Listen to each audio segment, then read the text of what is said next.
जे seat sharing जातले त्या प्रमाणे आमच्या चॉयसाचो आमचे जे जी वृत्ती आसा त्या वृत्तीन बसपाचो जे कॅरेक्टरिस्टिक्स आसा आमच्या पार्टीची तातूंत बसपी फीट जावपी कॅन्डिडेटांची नांवां आमचे कडेन आसा. काँग्रेसाकय तो ताणें स्वता करचेच पडटलें. It is their internal matter की तांचे कोण कॅन्डिडेट आसतले. फाल्यां whoever is their candidate, if it is India Alliance, we will support them.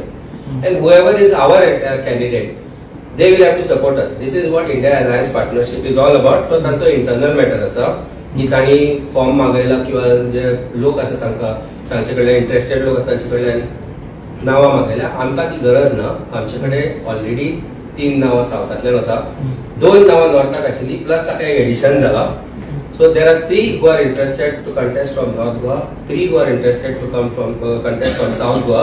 We are only waiting for clarity from National Alliance team, who are discussing seat sharing as far as various states are concerned. It is आमचो हो प्रश्न फक्त गोंयचो ना. हो प्रश्न आसा बाकीचो. कारण the point is India Alliance and how India Alliance will come to power in 2024. And I think that is of prime importance as far as this seat sharing is concerned. So the internal matter, the